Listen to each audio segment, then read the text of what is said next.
메모리 반도체라고 하는 건 후발주자가 굉장히 뛰어들어오기 힘든 산업입니다. 상광이 닫혀 있어요. 경쟁사들하고 어떻게 차별해야 될까? 제품이 차별화가 안 된다? 그러면 당연히 싸게 만드는 것밖에 남지 않는 거죠. 인건비나 뭐 재료비나 이런 거를 더 싸게 해가지고 염가로 치고 들어오는 건 되느냐? 또 그것도 안 됩니다. 만약에 과거에 다른 상품이었으면 중국에서 치고 들어오고 인건비 싼 베트남에서 치고 들어오고 인도에서 치고 들어오고 하면서 시장이 머추어가 되는데 메모리 반도체는 그게 안 되죠. 인건비를 아끼는 것도 물류비를 아끼는 것도 아무런 소용이 없어요. 왜냐하면 메모리 반도체가 우리나라를 부자로 만들어준 산업이라 할 수 있는데요. 우리나라가 이토록 메모리 반도체를 잘 만드는 이유는 무엇이라 할 수 있을까요?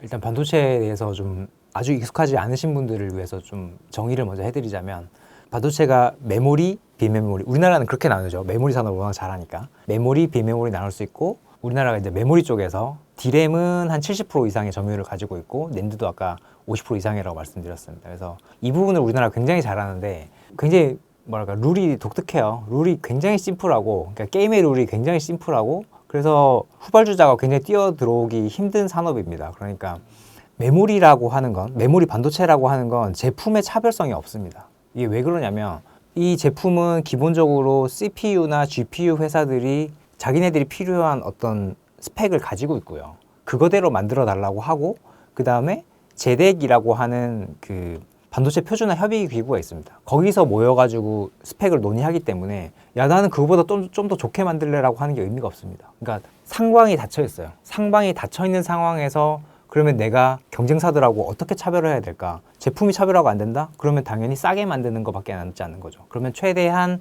싸게 만들고 빨리 만들고 단기간에 자본집약적인 투자를 해서 많은 물량을 뽑아내는 것. 이게 이제 승리 공식인데 이게 비메모리 반도체나 아니면 다른 커머디티 시장하고 완전히 다른 점이죠. 그러니까 다른 우리가 상품 시장을 생각해 보면 처음에 한 두세 개 회사들이 굉장히 좀 자기네들끼리 잘 먹고 잘 살고 있다가 후발주자들이 진입을 하죠. 그럴 때 뭐 어떻게 진입을 하냐면 일단 상방에서는 제품 차별화를 하죠. 야, 우리 제품이 쟤네 제품보다 훨씬 좋아라고 차별을 하면서 들어오는데 아까 제가 앞에서 설명드렸듯이 반도체는 그게 안 돼요. 메모리 반도체는 그게 안 돼.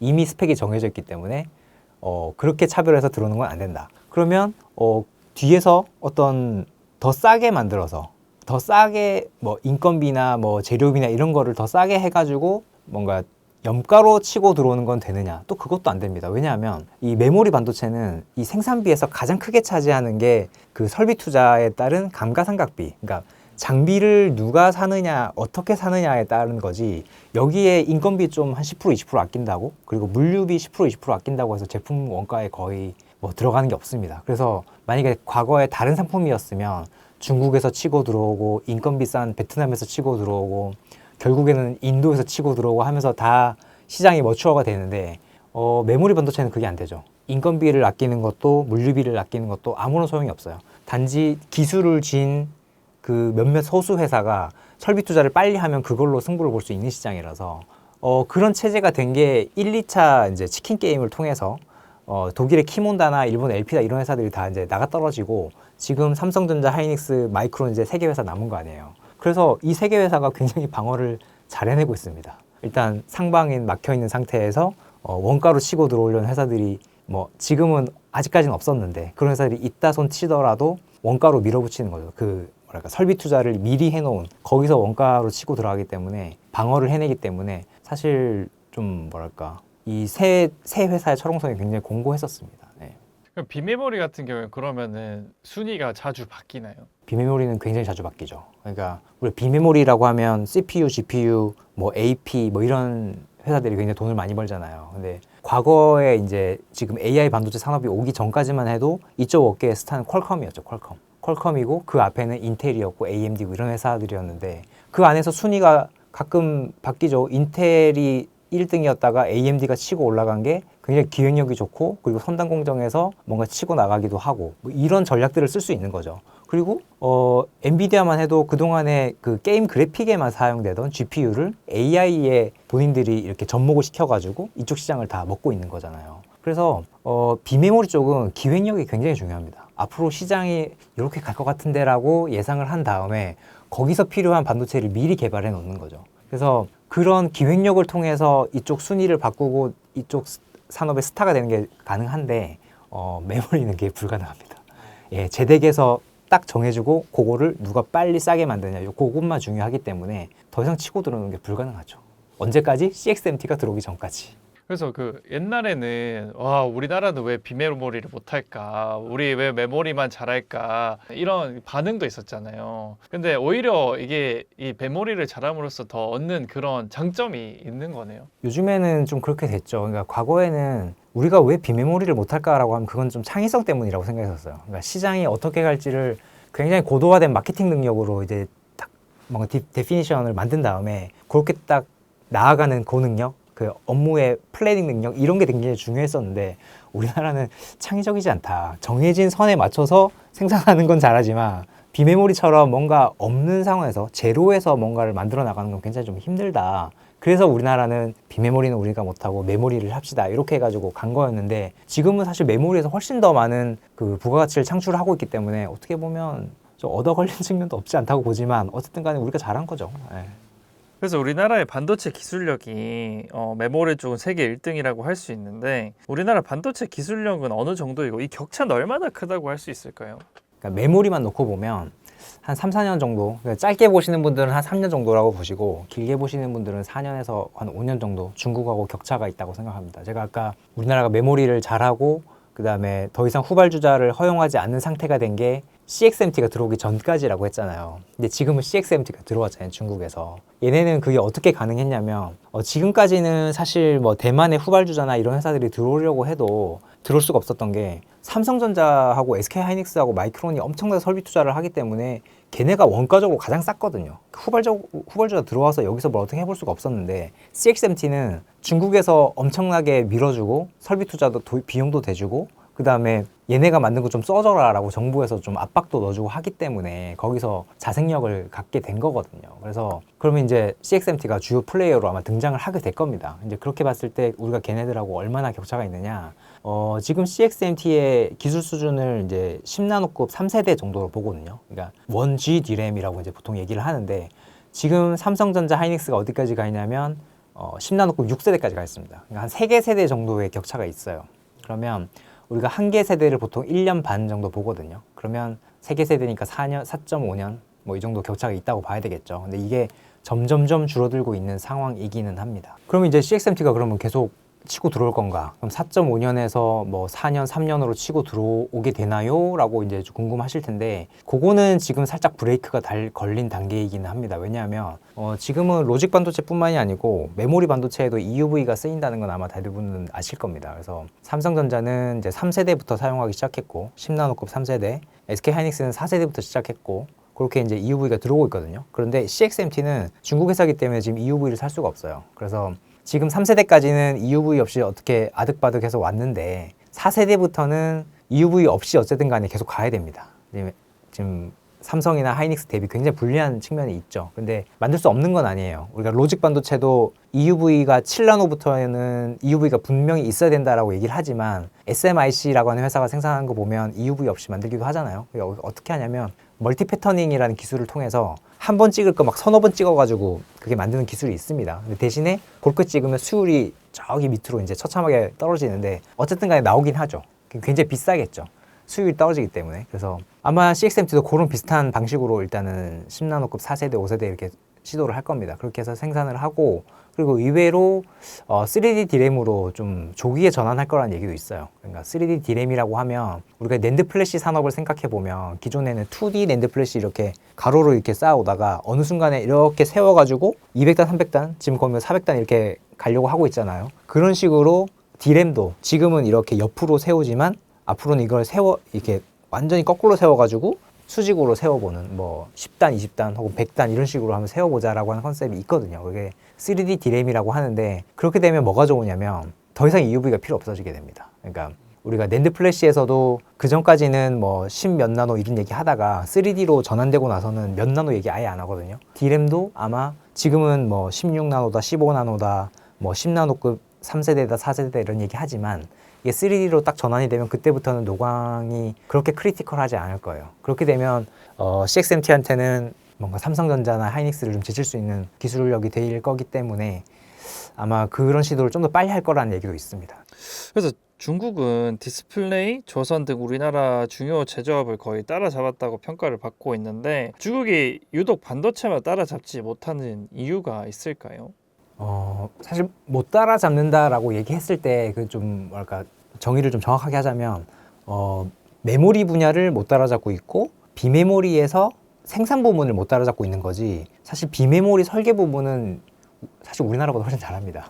그게 뭐 캠브리콘, 바이렌 테크놀로지, 뭐 무어스레즈 이런 회사들 아마 이름을 들어보셨을 텐데 이 회사들이 다 이제 CPU하고 GPU 만드는 회사들이거든요. 우리나라의 CPU, GPU 독립적으로 만들어가지고 이게 자생하는 회사들이 거의 하나도 없는데 중국에는 이미 그런 회사들이 많이 나와 있습니다. 그리고 뭐 화웨이 자회사라고 하는 하이실리콘이나 유니 SOC 이런 회사들 다 AP 잘 만들거든요. 우리나라의 뭐 삼성전자 시스템 LSI가 AP 만들고 있지만 사실 삼성전자 시스템 LSI보다 어떤 측면에서는 훨씬 더 설계는 좀 잘하는 것 같은 느낌이 들 정도예요. 그래서 비메모리 설계 부분은 이미 우리나라를 넘어섰다 이렇게 보여지고요. 근데 비메모리 생산 부분 이거는 또 EUV 때문에 지금 못 따라오고 있습니다. 그래서 이 부분은 좀 뭐랄까 우리의 기술력이 좋다기보다는 어떤 그러니까 서방 세계 우리나라를 포함한 중국을 제외한 이 서방 세계들의 어떤 협력에 의해서 지금 바리케이트가 쳐져 있다라고 생각이 되고요. 메모리 부분은 그동안에는 좀 많이 힘들었지만 어쨌든 CXMT가 들어와서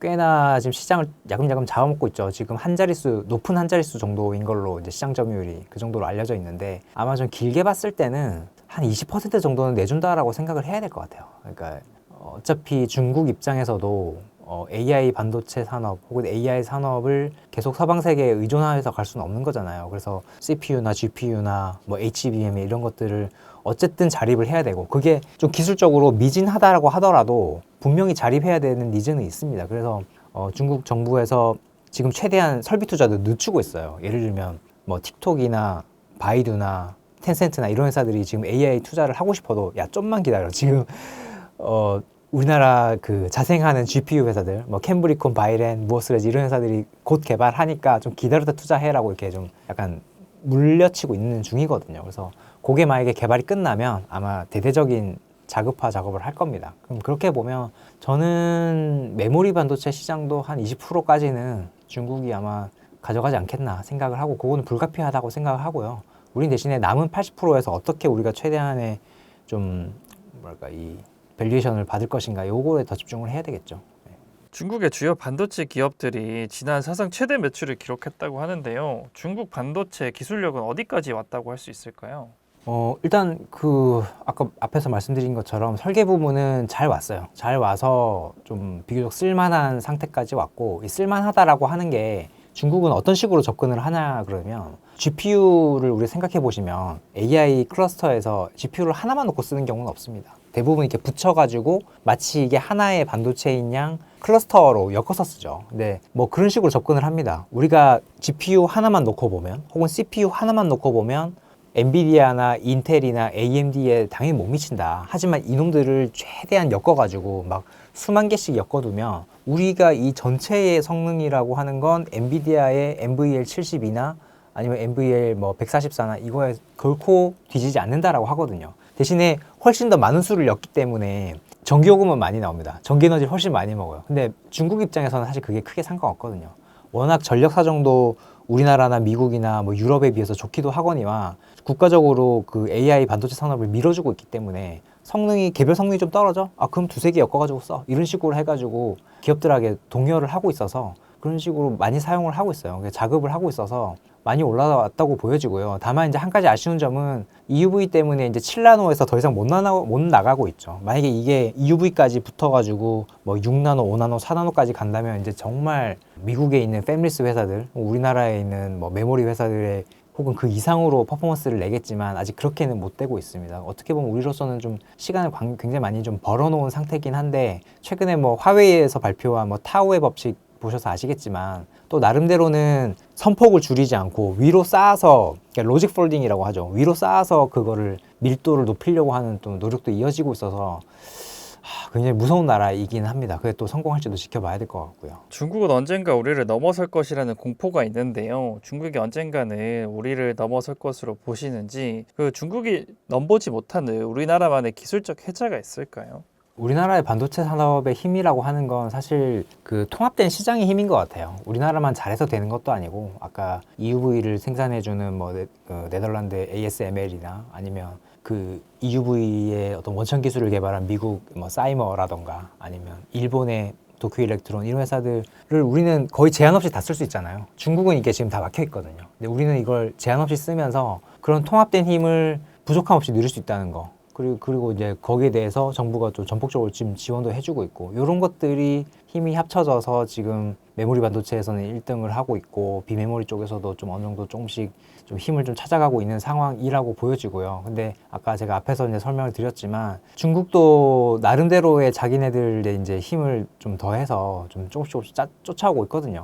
그래서 좀 아쉬운 상황이긴 하지만 어쨌든 간에 아직은 방어를 잘 하고 있고 이런 상황에서 우리의 기술적 해자라고 하는 건 앞에서 제가 말씀드린 뭐 서방 세계와의 어떤 시장 통합 뭐 이것도 있지만 뭐 인재죠, 인재.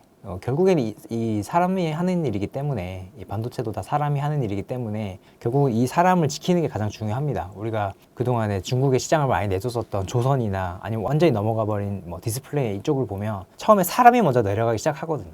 이게 시장을 내주기 전에 어느 날 보면 사람이 먼저 많이 넘어가 있습니다. 제가 디스플레이 쪽도 2008년부터 계속 봐왔지만 지금은 완전히 중국으로 이 주도권이 넘어가 있죠. 특히 LCD 같은 경우는 거의 100% 중국이 생산하는데 일단 사람이 넘어가는 거를 최대한 막아서 기술이 넘어가는 거를 막는 게 좀 중요하고 또 그런 측면에서 이번에 이제 삼성전자하고 SK 하이닉스가 굉장히 노이즈가 심하긴 했지만 성과급 문제를 매듭을 지었잖아요. 그래서 그게 우리나라에 어떻게 영향을 미칠 것이냐, 이게 기업들에게 부담이 되냐 안 되냐 이거는 좀 차후의 문제로 만약에 떼둔다면 저는 인재들이 해외로 빠져나가는 걸 막는 효과는 분명할 거라고 생각을 합니다. 그러니까 제가 디스플레이 쪽에 계시면서 중국으로 넘어가신 분들하고 인터뷰도 많이 해보고 했는데 일단 중국으로 넘어가서 생활한다는 자체가 굉장히 힘들거든요.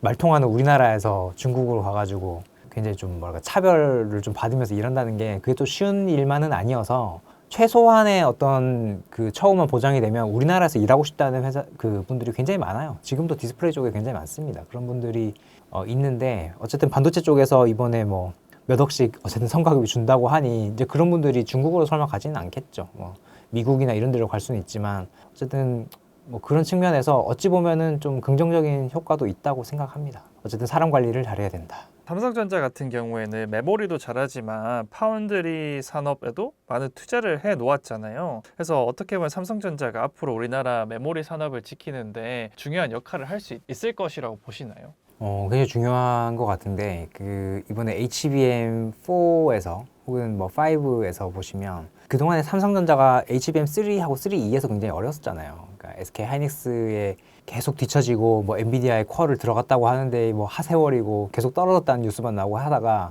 HBM4에서 지금 굉장히 뭔가 승기를 잡았고 요번에 뭐 컴퓨텍스에서 HBM5 뭐 실물을 보여줬네 뭐 이런 뉴스도 나오기도 했고요. 근데 그런 것들이 생각해 보면 그 다 로직 다이의 힘이거든요. 그러니까 우리가 HBM에 보시면 제일 위에 D램들이 쌓아져 있고 그 제일 밑에 1층에는 로직 다이라고 하는 그게 들어가는데 그게 이제 파운드리 산업에서 이제 비롯되는 거라 어떻게 보면 그동안에 삼성전자가 만약에 파운드리 산업을 하지 않았다면 계속 SK 하이닉스처럼 뭐 TSMC나 아니면 이렇게 의존을 했다면 그런 어떤 발판을 만들기 어려웠겠죠.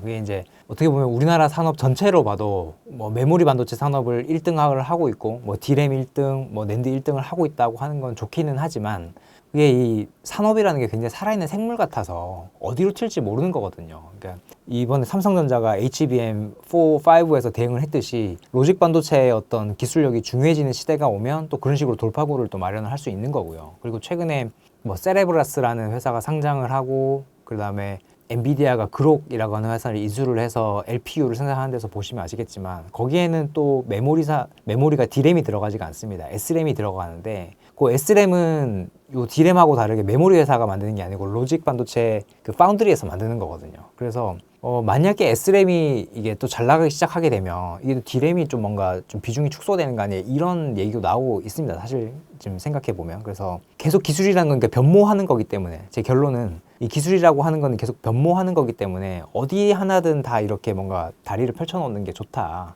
삼성전자가 그런 측면에서 이게 이 산업이 메모리 반도체 산업이 혹은 AI 반도체 산업이 어디로 튀더라도 어느 정도는 점유할 수 있게끔 좀 포석을 깔아놓은 데는 굉장히 좀 좋은 측면이라고 생각을 합니다.